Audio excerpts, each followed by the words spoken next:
I never thought a simple Sunday service could turn my life upside down. But that's exactly what happened to me, Evelyn, a 65-year-old widow from the quiet suburbs of Chicago. Picture this. I'm sitting in my usual pew at St. Mary's Church, the sunlight filtering through the stained glass windows, casting colourful patterns on the wooden floors. The sermon is about forgiveness and family bonds, words that hit close to home for me.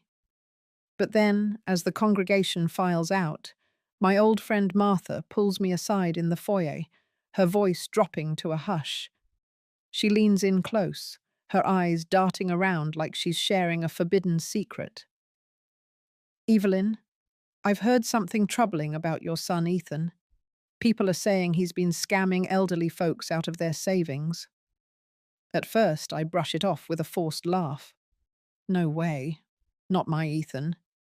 He's 35 now, married to Lisa, with a steady job in finance. I've sacrificed everything for that boy, working night shifts as a nurse for years just to put him through college. After my husband passed away 3 years ago from that sudden car accident, Ethan was all I had left. But Martha's words linger like a bad dream, gnawing at me. I tell myself it's just gossip, the kind that spreads in small communities like ours. Still, as I shake hands with the pastor and step out into the crisp autumn air, doubt creeps in. I'm so glad you're here listening to my story. If you're watching this video, please like and subscribe to my channel, and tell me in the comments where you're tuning in from as I share this tale of betrayal and sweet revenge. It means the world to me to connect with you all. Back to that day, I decide to linger in the parking lot instead of heading straight home.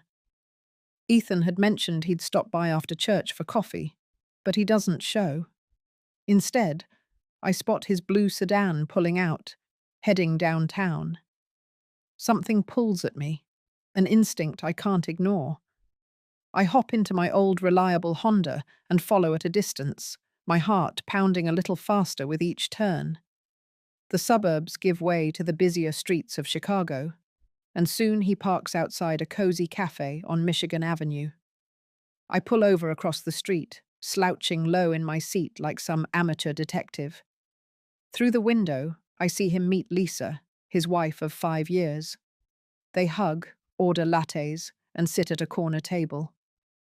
At first, it looks innocent, but then their heads lean in close, voices too low for me to hear.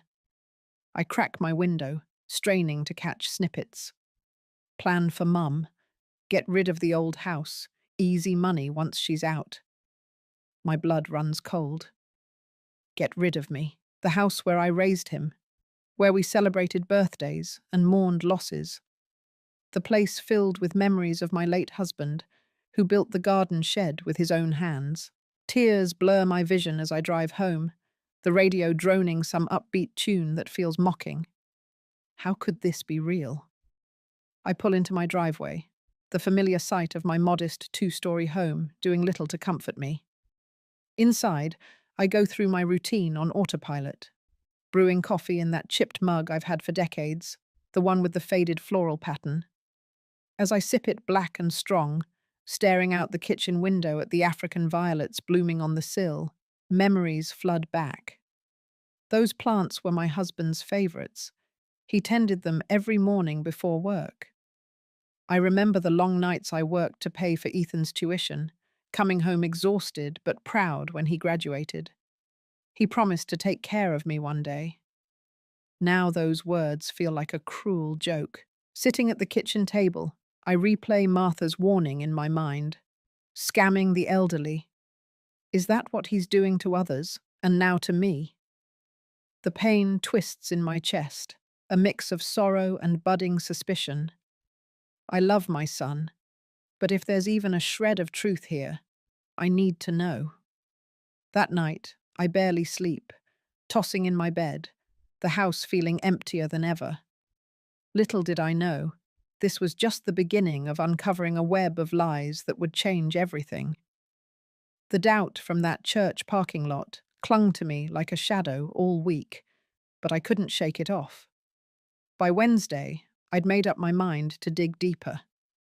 I ordered a small GPS tracker online, the kind they sell for keeping tabs on pets or lost luggage. It arrived the next day, and I waited for the right moment.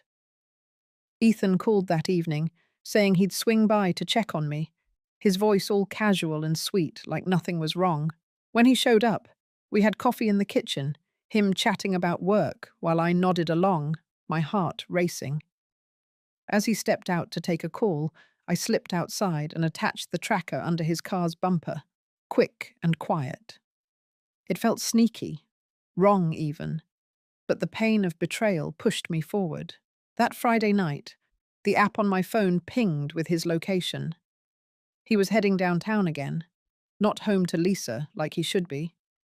I grabbed my keys and followed, keeping a few cars back on the highway. The city lights blurred past as I gripped the wheel, my mind swirling with what-ifs. He pulled into a mid-range hotel parking lot, the kind with neon signs and valet service. I parked across the street in a shadowy spot, watching as he got out, adjusted his tie, and headed inside. Minutes later, a young woman approached, maybe in her late 20s, with sharp features and a confident stride. She wasn't Lisa. They met in the lobby, visible through the glass doors, hugging like old lovers.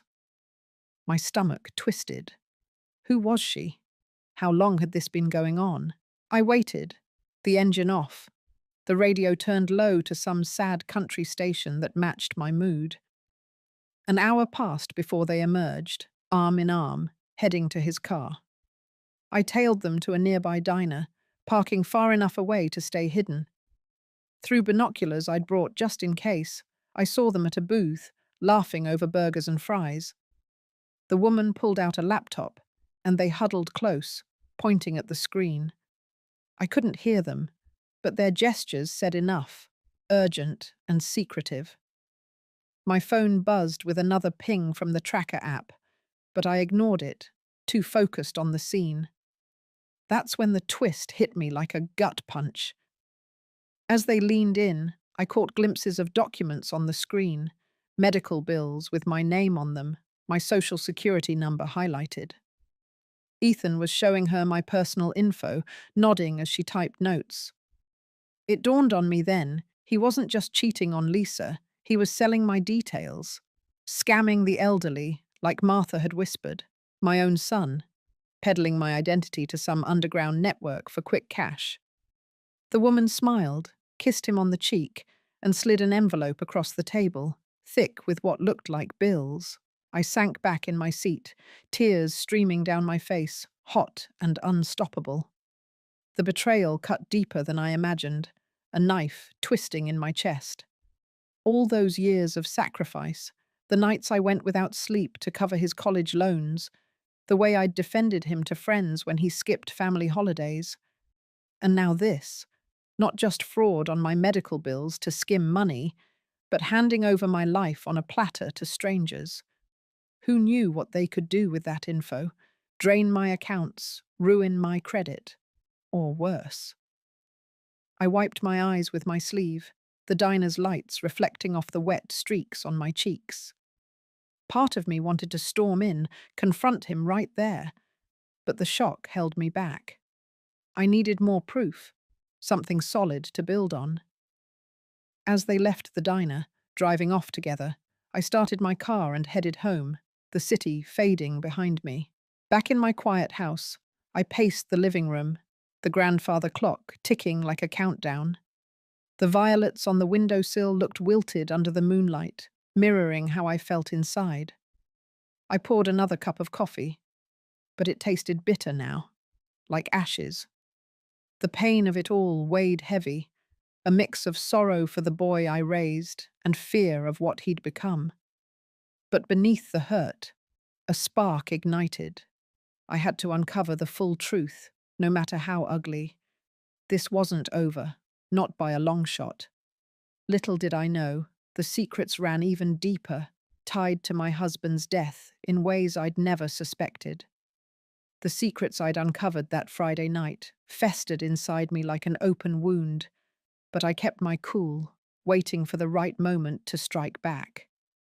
By Sunday afternoon, Ethan and Lisa showed up unannounced, their car pulling into my driveway with that familiar crunch of gravel. I watched from the kitchen window, my coffee going cold in my hands as they stepped out, all smiles and false cheer. Ethan carried a folder under his arm, thick with papers, and Lisa held a stack of glossy brochures. They knocked, and I let them in, forcing a welcoming nod even as my pulse quickened. "Mum, we need to talk about your future," Ethan said right away, settling into my husband's old armchair like he owned the place. Lisa perched on the couch, her eyes scanning the room appraisingly. They wasted no time diving in. Ethan opened the folder, spreading documents across the coffee table, legal forms with my name typed at the top. "We've found the perfect senior community," he explained, his tone smooth and practiced, like a salesman closing a deal. "It's safe, with round-the-clock care, activities, and no more worrying about maintaining this big old house alone." Lisa chimed in, flipping open a brochure to show photos of smiling elders playing bingo and strolling manicured gardens. "You'll love it, Evelyn. It's time to let go of the stress." But I saw through the act, their words dripping with fake concern. This wasn't about my well-being. It was about clearing me out so they could flip the property for profit, especially now that I knew about his side hustle selling personal data. As they talked, Ethan stood up and started pacing the living room, casually pulling out a tape measure from his pocket. He stretched it across the walls, noting dimensions on his phone, murmuring about potential renovations and market value. Lisa joined in, opening cabinets in the kitchen like she was inspecting her future domain. "The pipes look outdated," she noted loudly, "and this flooring could use an update to boost resale." My blood boiled at the audacity, them treating my home like a commodity while I stood right there. When Ethan reached for the deed transfer form, sliding it toward me with a pen, that's when the tension snapped. "Mum, just sign here," he urged, his voice firming up. "It's for your own good. If you don't, we might have to pursue guardianship, prove you're not handling things well anymore." I refused, pushing the paper away, my voice steady but edged with anger. "No, Ethan. This is my home, and I'm staying." His face darkened, and he grabbed my wrist, squeezing just hard enough to send a jolt of pain up my arm, his grip like a vice. "Don't make this difficult," he hissed, leaning in close, his breath hot on my face. "We know what's best." The threat hung in the air, a physical reminder of how far he'd fallen. I yanked my hand free, rubbing the red mark, my heart pounding with a mix of fear and fury. They left soon after, the door slamming behind them, leaving me alone with the echo of their footsteps. That night, fueled by rage, I didn't waste time wallowing. I fired up my old desktop computer in the study, the one my husband used for emails before he passed. I'd seen enough crime shows to know the basics, and with a quick online guide I'd bookmarked earlier, I managed to access Ethan's email through a forgotten shared account from years ago, when we'd set up family logins. It took some trial and error, but soon I was in, scrolling through his inbox with shaking hands. There it was, buried in a thread, with that woman from the diner, detailed plans to forge my signature on the house deed, scan it, and list the property online before I could object. Attachments showed mocked-up documents, complete with notary stamps they planned to fake. The betrayal hit like a freight train, but it steeled my resolve. This wasn't just greed, it was outright crime. By dawn, I'd printed everything, stashed it in a safe spot, and made my first call to a lawyer I'd found through a discreet search. An old family friend from church who specialized in elder abuse cases. Her voice on the line was calm and reassuring as I laid out the basics, without giving away too much yet. "We're going to fight this," she promised, and I felt a surge of determination wash over me. No more playing the victim. Ethan had crossed a line, and I was ready to push back hard. The game had changed, and I was done being the easy mark. As the sun rose, casting light on my wilted violets, I knew the real storm was just beginning, with secrets from the past about to unravel everything. The sting of Ethan's grip on my wrist lingered all night, a burning reminder of his betrayal, but it only fueled my fire to fight back. By Monday morning, I was still reeling from the forged documents I'd found in his email, my anger simmering like a pot ready to boil over. I was in the kitchen, clutching my chipped coffee mug, when the doorbell rang, sharp and insistent. Through the window, I saw Lisa's car in the driveway, alone this time, no Ethan in sight. She barged in without waiting for an invitation, carrying cardboard boxes and a roll of packing tape, her face set in that fake smile I'd come to despise.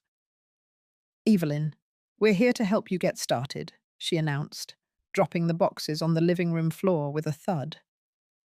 I stood frozen, watching as she pulled out a marker and labeled one box "Donations," another "Keep," like she was clearing out a storage unit, not my life. She moved fast. Too fast.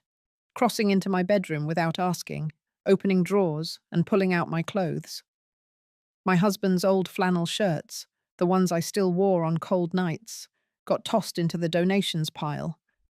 When she reached for my jewelry box on the dresser, the one holding my mother's pearl necklace and my wedding band, my heart lurched. "Those are mine," I snapped, stepping forward to grab the box. Lisa rolled her eyes, yanking it back. "These old things will just get lost in that senior home," she said, her voice dripping with condescension. "Better we keep them safe in our deposit box." My anger flared, but I held it in check, knowing a fight now would tip them off. Instead, I watched her pack away my memories, each item hitting the box like a punch to the gut. Her hands careless with the lace tablecloths I'd sewn for Ethan's birthdays, the photo albums from our family trips. That evening, I couldn't sit still. The house felt violated, half empty with Lisa's boxes stacked by the door. I grabbed my keys, driven by a restless fury, and checked the GPS tracker app on my phone. Ethan's car was moving, heading toward a sketchy part of Chicago's west side, far from his office or home. I followed, the city's lights giving way to dimly lit streets, warehouses looming like silent giants. He parked outside a rundown bar, the kind with boarded windows and a flickering neon sign. I stayed back, hidden in an alley, my heart pounding as I saw him meet the same woman from the diner, her sleek ponytail catching the streetlight. They didn't go inside. Instead, they stood by his car, her handing him another thick envelope, this one bulging more than the last. Ethan glanced around, then slipped it into his jacket, his movements jittery, like he knew he was being watched. The confrontation came before I could stop myself. I stepped out of the shadows, my voice cutting through the night air. "Ethan, what the hell are you doing?" He spun around, his face paling, the woman freezing beside him. "Mom," he stammered, trying to play it cool, but his eyes betrayed panic. "Just business, nothing you'd understand." The woman smirked, stepping closer to him, protective. I didn't back down, my anger erupting. "Business," I spat, like selling my identity to crooks, like forging my signature to steal my house. His jaw tightened, and he took a step toward me, his hand twitching like he might grab me again. Instead, he shoved me hard, my shoulder slamming into a brick wall, pain shooting through me as I stumbled to the ground. "Stay out of this," he growled, "or you'll regret it." The woman pulled him back, whispering something, and they sped off, leaving me sprawled in the dirt, my cheek grazed and bleeding. I dragged myself back to my car, shaking with rage and adrenaline, the scrape on my face stinging in the cool night air. This wasn't just about money anymore. It was personal, a declaration of war. At home, I cleaned the wound, staring at my reflection in the bathroom mirror, the face of a woman who'd been pushed too far. I pulled out the printed emails, adding notes about tonight's encounter, every detail seared into my mind. My lawyer's number was already on speed dial, and I left her a voicemail, my voice steady despite the fury. "We're moving forward," I told her, "no holding back." Ethan thought he could intimidate me, break me down, but he'd misjudged the mother who'd raised him. As I sat in my quiet house, the violets on the windowsill catching the moonlight, I felt a fire growing inside me, one that wouldn't stop until I'd taken back everything he'd tried to steal. The real fight was coming, and it was going to be brutal. The scrape on my cheek still burned from that alleyway shove, but it was nothing compared to the fire raging inside me after Ethan's betrayal. By Tuesday morning, I was done playing the victim. I needed answers, something to make sense of how my son turned into this monster. The house felt like a ghost town, with Lisa's boxes cluttering the living room, so I headed to the basement, where my husband's old stuff was stored in dusty crates. He'd always kept his work papers there, locked away in a metal box I hadn't touched since his funeral 3 years ago. My hands shook as I pried it open with a screwdriver, the lock giving way with a rusty snap. Inside were stacks of documents, yellowed bank statements, and a sealed envelope with my name scrawled in his familiar handwriting. My heart stopped as I tore it open. A letter from the man I'd loved for decades, written just months before his car accident. The letter hit me like a thunderbolt. "Evelyn, my love," it began. "If you're reading this, I'm gone, and you've found the legacy I hid to protect you." He'd been no ordinary accountant, as I'd thought. For years, he'd quietly built a fortune, investing in real estate and stocks, amassing $7 million in assets, including the apartment complex where Ethan and Lisa lived, plus a controlling share in the finance company Ethan worked for. But the real shock came next. A truth so dark it made my knees buckle. "I've always suspected Ethan wasn't the son we raised him to be," the letter continued. "I found a hidden camera in my car the week before my accident. It caught Ethan tampering with the brakes, Evelyn. He caused my crash, likely for the insurance payout. I survived long enough to secure this evidence on a flash drive, locked with this letter. Use it wisely, not for vengeance, but to protect yourself. I love you forever." Tears streamed down my face, splashing onto the paper as I clutched the flash drive he'd mentioned, tucked inside the envelope. My husband's death wasn't an accident. It was murder, orchestrated by the boy I'd raised as my own. I stumbled to my old laptop, hands trembling as I plugged in the drive. The video loaded, grainy but clear, showing Ethan in a dark hoodie, crouched under our car in the driveway, cutting wires with a tool. His face was unmistakable, cold and calculated, no trace of the son who'd once hugged me at graduation. The betrayal sliced through me, deeper than anything Lisa's packing or Ethan's shove could ever do. My husband had seen it coming, known Ethan's greed ran deeper than we imagined, and he'd left me the tools to fight back. I spent hours combing through the documents, each one a piece of an empire I never knew we had. Deeds to properties across Chicago, stock certificates worth millions, bank statements showing monthly deposits from tenants, all untouched since his death. I'd been living like a broke widow, scraping by on a pension, while this fortune sat hidden.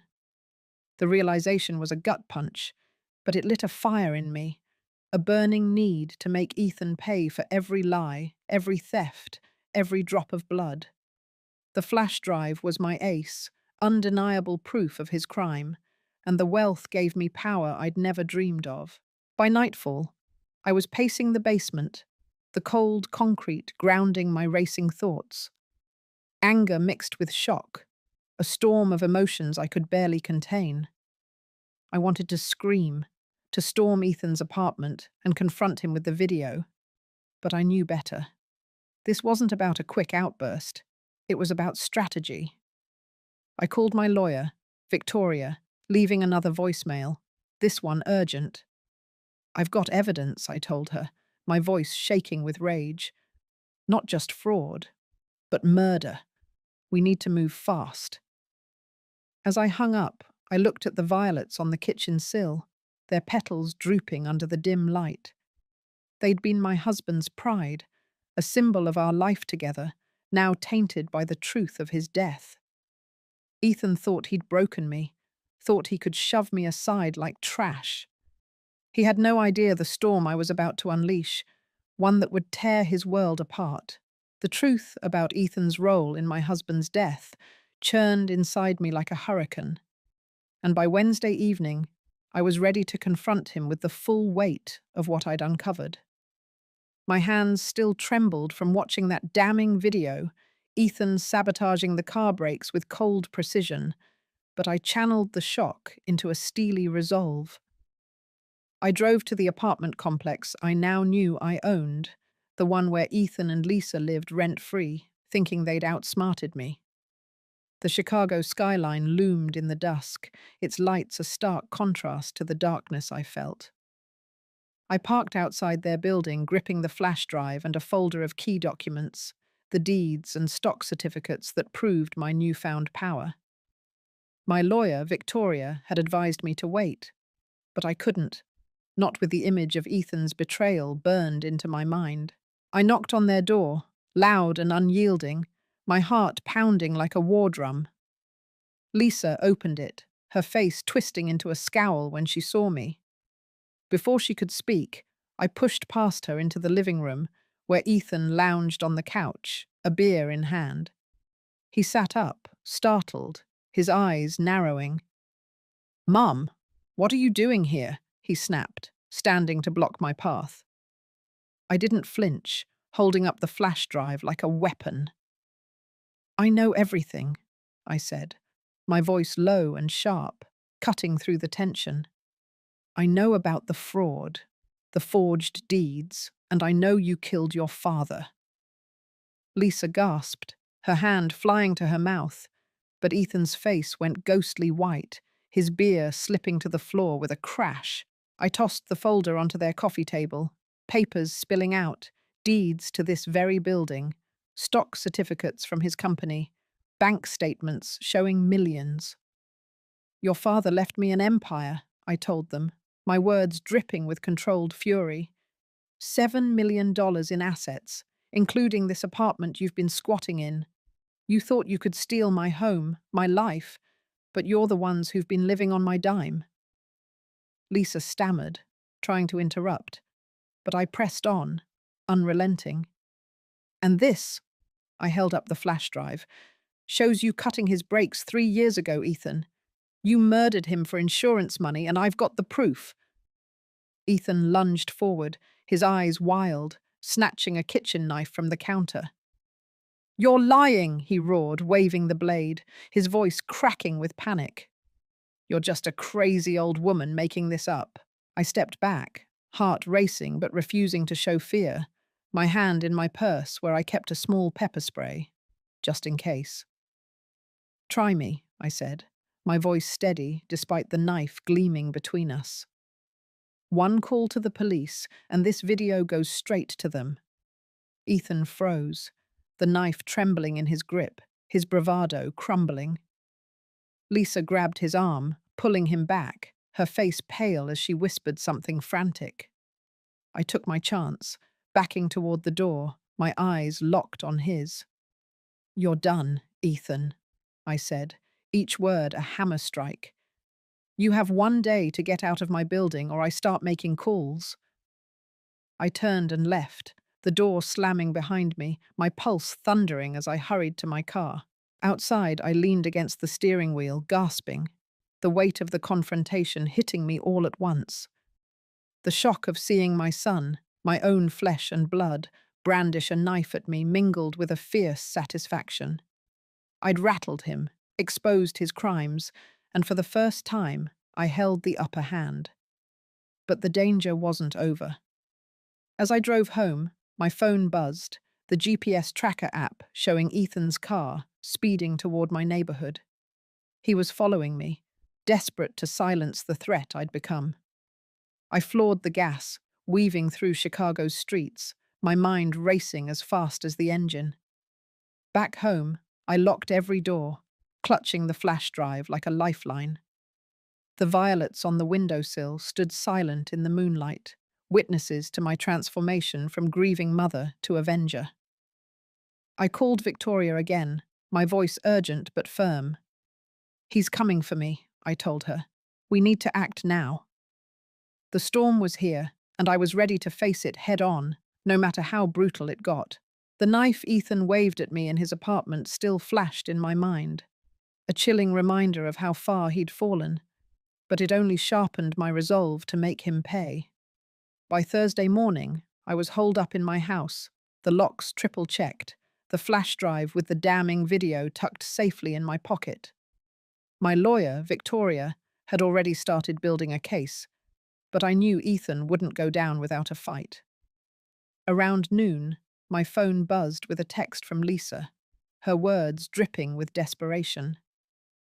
"Ethan's sorry," she wrote. "He's stressed and I'm pregnant, Evelyn. Please don't ruin our family over this." The news hit like a sucker punch. A baby, my grandchild, used as a bargaining chip to manipulate me. My heart twisted, but I saw it for what it was, another attempt to control me, to make me back off from exposing his crimes. I didn't respond, instead forwarding the text to Victoria as more evidence of their tactics. That afternoon, Ethan showed up at my doorstep, alone, his face haggard, eyes bloodshot, like he hadn't slept. He knocked softly, a stark contrast to his usual bravado, and I let him in, my hand hovering near the pepper spray in my cardigan pocket. "Mum, I messed up," he started, his voice low, almost convincing. "I didn't mean to scare you with the knife. Let's work this out, for the baby's sake." He sank into the armchair, head in his hands, playing the remorseful son. But I wasn't buying it. Not after the video, not after the shove in the alley. I stood tall, my voice cold as steel. "You think a baby erases what you did?" I said, my words cutting through his act. "You killed your father, Ethan. You sold my identity, tried to steal my home. You don't get to beg for mercy now." His mask slipped, his eyes flashing with desperation as he stood, pacing the living room like a cornered animal. Then came the twist that turned my world upside down. Victoria called right then, her voice urgent through the speakerphone I put on so Ethan could hear. "Evelyn, I've been digging into your husband's records," she said, "and there's something you need to know before the trial tomorrow. Ethan isn't your biological son. Your husband had an affair years ago, and Ethan was born from it. He only told you he was yours to protect you. But the will confirms it. You're the sole heir, and Ethan gets nothing unless you allow it." The room spun, my knees nearly giving out as I gripped the counter. Ethan froze, his face a mix of shock and fury, realizing his whole claim to my life was a lie. "You're not even my real mum," he spat, his voice venomous. "But you'll regret crossing me." The revelation hit like a tidal wave, but it only fueled my fire. I pulled out the stock certificates from the folder I'd brought up from the basement, slamming them on the table. "These shares," I said, my voice rising with a mix of pain and triumph, "give me control over your company. By tomorrow you're fired, Ethan. And you're out of my building by tonight, or the police get that video." His face crumpled, but he lunged toward me, his fist raised, only stopping when I held up the pepper spray, my eyes daring him to try. He backed off, muttering threats as he stormed out, the door rattling in its frame. I sank to the floor, the weight of the truth crashing over me. My son wasn't mine, and he'd killed the man I loved. Yet amidst the shock, a grim satisfaction bloomed. I'd hit him where it hurt, stripping away his job, his home, his leverage. As night fell, I sat in the kitchen, the violets on the sill barely visible in the dark, their wilted petals mirroring my heart's ache. But the pain was mixed with a fierce joy. I'd taken back my power, turned his schemes against him.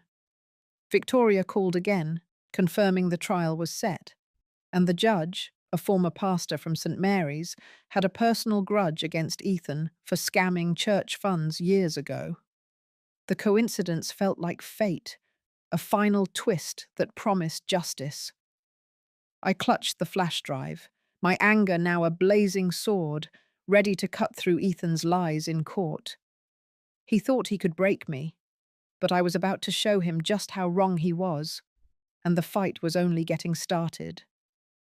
The revelation that Ethan wasn't my biological son and had murdered my husband fueled a fire in me that wouldn't die, and after kicking him out of my building, I was ready to tighten the noose. By Friday morning, I was a woman possessed, my anger morphing into a cold, calculated plan for revenge.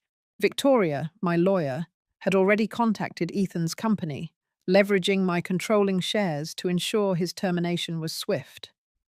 A quick call to the property manager confirmed Ethan and Lisa had until midnight to vacate the apartment, or I'd have them evicted by force. But I wasn't done. I sat at my kitchen table, the flash drive with the video of Ethan sabotaging my husband's car in one hand, my laptop open to his hacked email account. I dug deeper, finding a trail of transactions where he'd funneled money from his scams into offshore accounts, thinking he'd hidden it from everyone. With a few clicks, I transferred those funds back to the victims' accounts, using a backdoor Victoria's tech guy had set up. Each transfer a small victory that made my heart race with satisfaction. That evening, as the sun dipped low, casting shadows across my violets on the windowsill, I got a chilling alert from my security app. The motion sensor I'd installed after Ethan's knife threat caught movement at my back door. My pulse spiked, and I grabbed the pepper spray, creeping to the kitchen window. There he was, Ethan, in a black hoodie, jimmying the lock with a crowbar under the cover of dusk. My blood boiled, but fear crept in too. He wasn't just desperate, he was dangerous. I dialed 911, whispering my address, my voice steady despite the adrenaline. Ethan broke in, the door creaking as he stepped inside, his footsteps heavy on the hard wood. I hid in the pantry, clutching my phone and the spray, my heart pounding like a drum. "You can't hide from me," he growled, his voice echoing through the house as he rifled through drawers, looking for the flash drive. "I'm taking what's mine."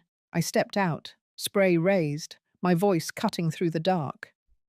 "You'll never find it, Ethan," I said, my tone icy with defiance. "The police are on their way, and you're done." He spun around, his eyes wild, lunging toward me with the crowbar raised. I sprayed, hitting him square in the face, and he stumbled back, cursing and clawing at his eyes. Sirens wailed in the distance, growing louder as I backed away, my hands shaking but my resolve unshaken. The police burst in, pinning Ethan to the floor, his screams of rage filling the house as they cuffed him. I handed over the flash drive to the lead officer, explaining the video and his crimes in a calm, measured tone, even as my insides churned with triumph. They hauled him out, his face red and tear-streaked from the spray, his threats fading into the night. Back inside, I collapsed into my husband's armchair, the weight of the night crashing over me. The violets stood silent, their petals catching the faint glow of a streetlight, a reminder of the life I was fighting for. I called Victoria, my voice thick with a mix of exhaustion and glee. "He's gone," I told her. "They caught him breaking in." She confirmed the trial was tomorrow, and the judge, Pastor Reynolds from St. Mary's, had a score to settle with Ethan over those stolen church funds. The coincidence felt like a gift from fate, a perfect setup for the final blow. I'd stripped Ethan of his job, his home, and now his freedom was next. The satisfaction was electric, coursing through me like a live wire. But it wasn't over. The courtroom awaited, where I'd unveil every dirty secret, ensuring Ethan faced the consequences of his betrayal. He thought he could outsmart me, but I was about to show him just how wrong he'd been, and the victory would be sweeter than I'd ever imagined. The aftermath of Ethan's break-in left my house feeling like a battlefield, but I woke Saturday morning with a calm resolve, ready for the courtroom showdown that would seal his fate. I dressed in a sharp navy suit, pinning on my mother's pearl brooch for strength, the weight of the flash drive in my purse like a loaded gun. Victoria had prepped me all night, her voice steady over the phone as we reviewed the evidence, the video of Ethan sabotaging my husband's car, the forged deeds, the stolen church funds, and now his attempted burglary. My heart ached for the boy I'd raised, but the pain of his betrayal, his attempt to kill me, hardened into a fierce determination to see justice done. I drove to the Chicago courthouse, the city's grey skyline mirroring the heaviness in my chest, but a quiet thrill pulsed beneath it, the anticipation of watching Ethan's world crumble. Inside the courtroom, the air was thick with tension. Ethan sat at the defendant's table, his face bruised from the pepper spray, his eyes avoiding mine as his lawyer, a slick guy in an overpriced suit, shuffled papers nervously. Lisa wasn't there, likely having bailed on him after his arrest. Victoria stood beside me, her presence a steady anchor as we took our seats. The judge, Pastor Reynolds, now Judge Reynolds, entered, his familiar face from St. Mary's Church etched with lines of authority. As he settled in, his eyes locked onto me, and a flicker of recognition passed over him. "Evelyn," he said softly, his voice carrying across the silent room. "I remember you from the congregation, always so kind." My heart skipped, but before I could respond, he turned to Ethan, his gaze hardening. "And you, Mr. Carter, I remember too, for stealing from our church's charity fund years ago." The trial kicked off with a bang. Victoria presented our case, laying out Ethan's crimes with surgical precision: the fraud, the identity theft, the murder. She played the video on a courtroom screen, Ethan's hooded figure cutting the brake lines in chilling clarity, the room gasping as the evidence hit. Ethan's lawyer tried to spin it, claiming the video was doctored, but Victoria countered with bank records showing insurance payouts he'd funneled to his accounts. Then came the bombshell. Judge Reynolds leaned forward, his voice booming. "I was one of your victims, Ethan," he said, his words slicing through the air. "You conned me out of thousands for that fake charity drive, and now you dare face this woman who raised you."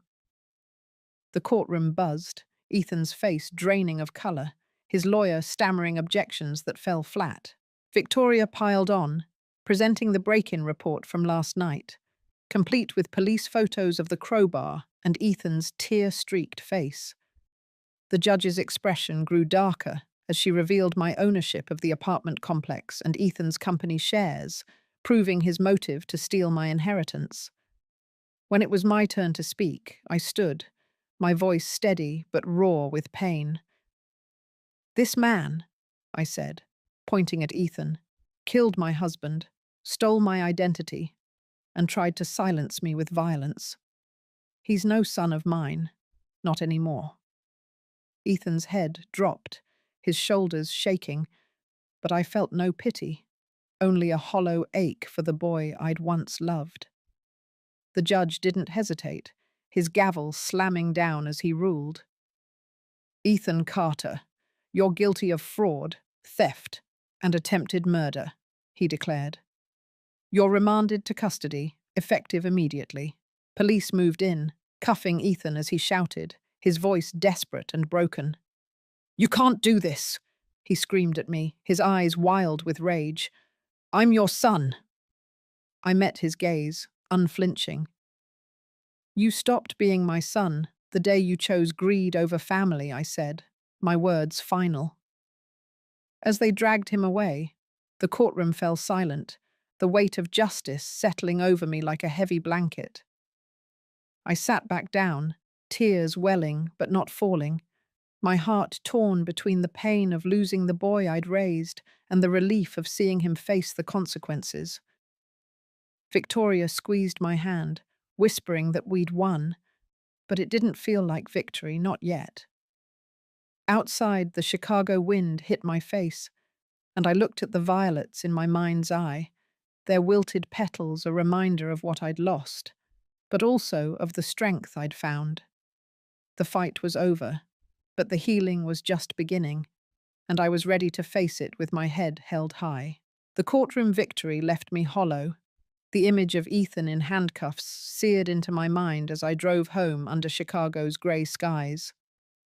By Monday morning, the adrenaline of the trial had faded, replaced by a heavy ache for the son I'd lost, even if he wasn't mine by blood. I sat in my kitchen, the violets on the windowsill perking up slightly after I'd watered them, a small sign of life amidst my grief. My lawyer, Victoria, called to confirm Ethan's charges, fraud, theft, and attempted murder, would keep him behind bars for years. But she also had news. Lisa had left him, fled the city with no forwarding address, pregnant with my grandchild. The thought of that baby, innocent in this mess, tore at my heart, but I pushed it aside to focus on the present. Ethan had reached out from jail, requesting a visit, and against my better judgment I agreed, needing to face him one last time.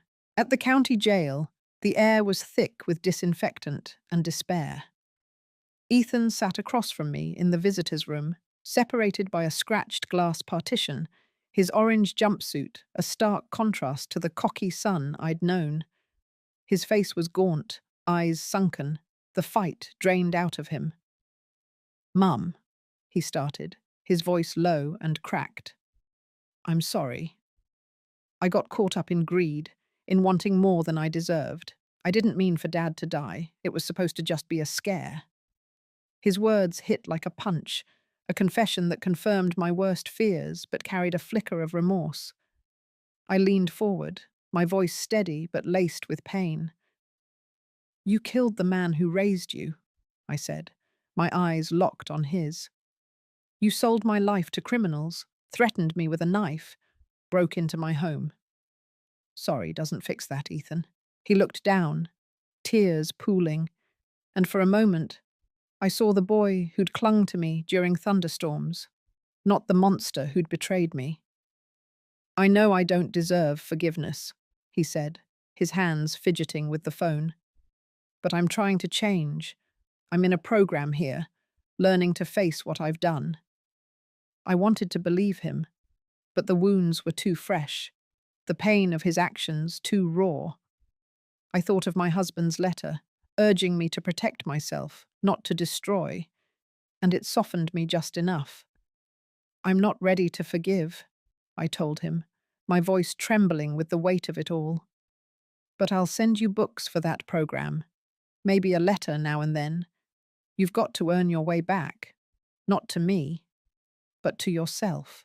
Leaving the jail, I felt lighter, not because I'd forgiven him, but because I'd set boundaries, reclaiming my peace.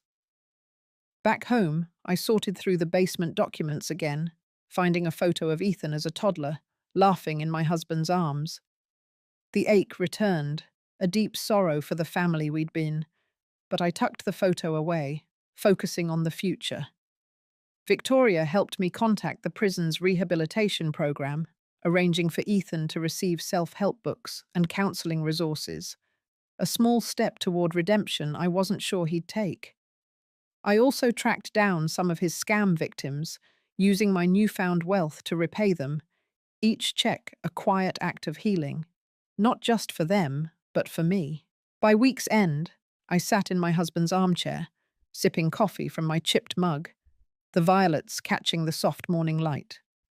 The pain of Ethan's betrayal lingered, but it was tempered by a growing sense of recovery, a belief that I could rebuild my life. Victoria called with one last update. The judge had pushed for a review of Ethan's case to ensure he got help, not just punishment, a nod to the pastor's compassion I'd known at St. Mary's. I wasn't ready to let Ethan back into my heart, but I felt a flicker of hope, not for him, but for the woman I was becoming, stronger, wiser, and ready to face whatever came next. The road to healing was long, but I was walking it, one steady step at a time. The courtroom's echo and Ethan's tearful jailhouse confession lingered in my heart. But by spring, I was ready to turn my pain into something bigger, something that could heal others as much as it was healing me.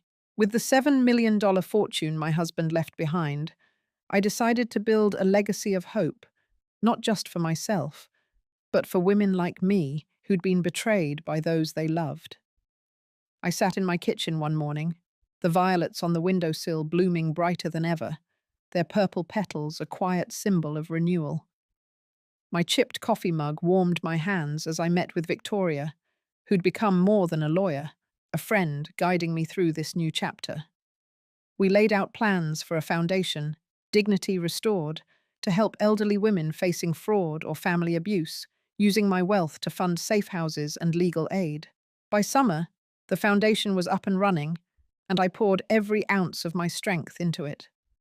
We opened our first safe house in a quiet Chicago suburb, a cozy, renovated home with a garden where women could find peace. I walked through it on opening day, the smell of fresh paint mixing with the scent of roses outside, and met the first residents, 40 women, each with a story that cut me deep. One, Margaret, a 72-year-old widow, had been conned out of her savings by her nephew, left with nothing until we stepped in. Another, Clara, had been pressured by her daughter to sign over her farm, much like Ethan tried with me. Helping them felt like stitching up my own wounds, each woman's smile a small victory that made my heart swell with purpose. But the past wasn't done with me. One afternoon, as I sorted donation checks at the foundation's office, a new volunteer walked in, a woman named Susan, her eyes sharp but haunted. She introduced herself, saying she'd been one of Ethan's scam victims, conned out of her retirement fund years ago when he'd posed as a financial advisor at St. Mary's. My stomach dropped, but she grabbed my hand, her voice firm. "I'm here because you gave me back what he stole," she said, her gratitude raw. "Your foundation paid my debts, gave me a place to stay. I want to help others now." Her words hit hard, a reminder of Ethan's damage, but also of the good I was doing. I hugged her, tears welling, and we spent the day filing legal papers for new residents, her presence a quiet challenge to keep going. Running the foundation wasn't all smooth sailing. Some days, I'd get calls from women whose families fought back, threatening lawsuits or showing up at the safe house, much like Ethan had broken into mine. One man, a grandson trying to reclaim his grandmother's estate, showed up shouting at our gate, but our security team sent him packing, and I felt a surge of pride in the fortress we'd built. I hired counselors to help the women rebuild their confidence, and I spoke at community events, sharing my story to raise funds, my voice steady despite the ache of reliving it. Each speech strengthened me, turning my scars into a shield, a testament to my resilience.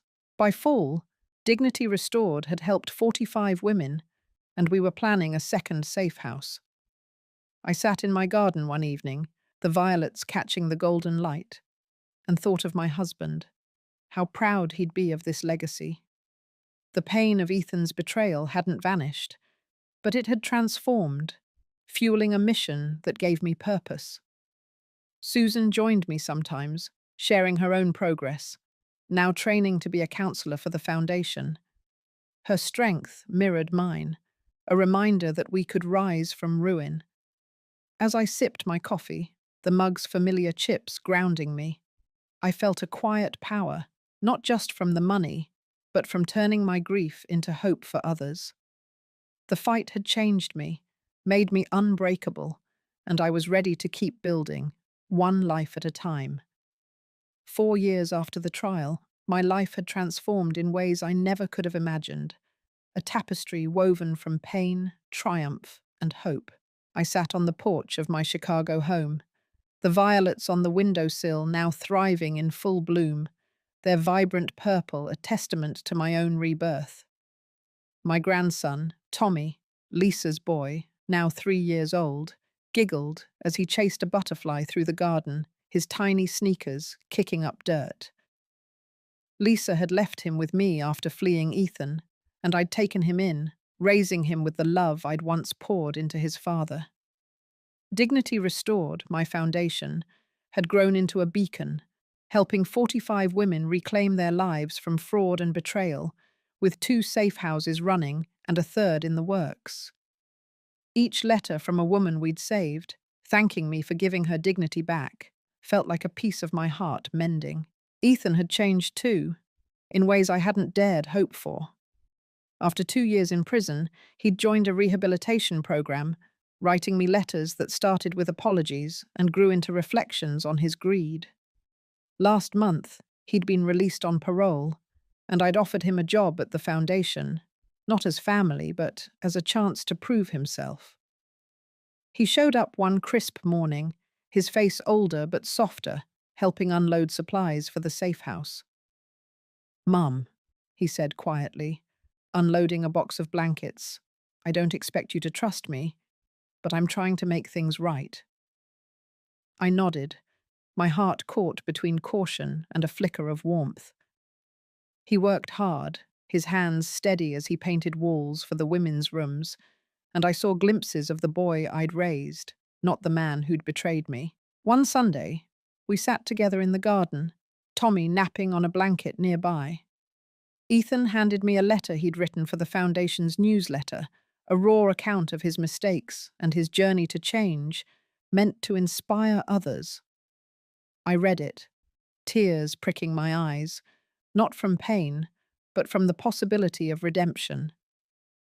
"You've got a long road," I told him, my voice gentle but firm, "but you're walking it, and that's what matters." He looked at me, eyes glistening, and for the first time in years, I felt a bridge forming, fragile but real, between us. Forgiveness wasn't easy, but it was a choice, one my husband's letter had urged me to make, not to erase the past, but to build a future. The Foundation's third safe house opened that fall, and I stood at the ribbon cutting, surrounded by women whose lives we'd changed, their smiles brighter than the Chicago skyline at dusk. Susan, the volunteer who'd been Ethan's victim, spoke at the event, her voice strong as she praised our work, her own healing a mirror to mine.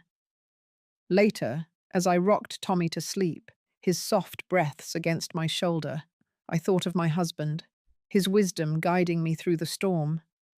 Justice had been served, not just in Ethan's punishment, but in the lives we'd rebuilt, including his. I'd turned betrayal into purpose, pain into hope, and that was my true victory. As I sipped coffee from my chipped mug, the violets catching the evening light, I felt a peace I hadn't known since before the church whispers began. Ethan was still earning his way back, but I believed in second chances, not just for him, but for all of us.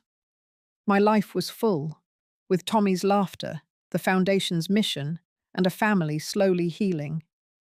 I'd fought for my dignity and won, proving that even in the darkest moments you can rise, rebuild, and find a brighter tomorrow.